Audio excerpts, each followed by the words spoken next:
been a busy day. It's been a busy day. I'm glad to have you guys here so you can see.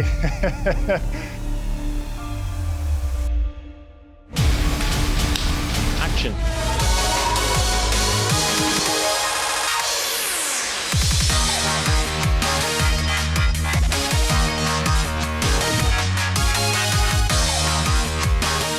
Global AI racing is obviously a nascent industry. It's very young. I feel that it is bringing forward a whole new form of athlete, right? Athletes are conventionally very fit.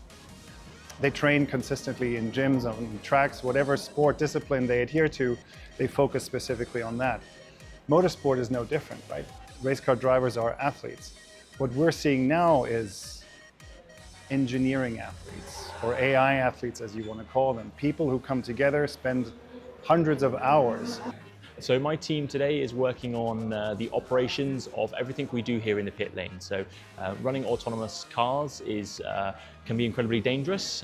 It's very different to normal motorsport, but we try to run the operations very slick, ensuring that we utilize track time and we're as efficient as possible. So that's what my team works on, and it's a tough job.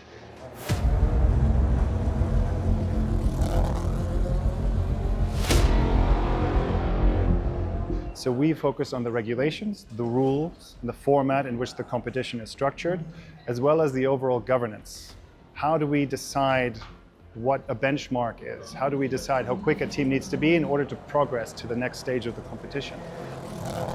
What you're witnessing right now is years of work, right? And years of work behind the scenes. Obviously, when it goes on track, it's no longer behind the scenes, but to come this far, to go this fast on track, the amount of people it requires, the amount of meetings, the amount of clarifications, the amount of working together that's required in order to achieve where we are now has been tremendous. So the goals for the main race day on November the 15th is, of course, to have a successful event, but we want to see multi-car vehicle racing closer than ever at higher speeds than we've ever seen before. Working in Abu Dhabi has been extremely rewarding. The culture here and the mindset is forward focused. They look ahead and they look at not the next 10 years, but the next 30 years. And that, makes us realize that we're lucky.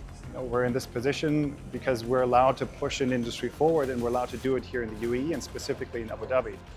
The mindset is, where can we be in the next 30 years, and where do we need to start now, and how much can we push now in order to potentially shorten that growth curve. So being in Abu Dhabi is probably one of the few places in the world that allows us to do this, and I'm extremely grateful to be here.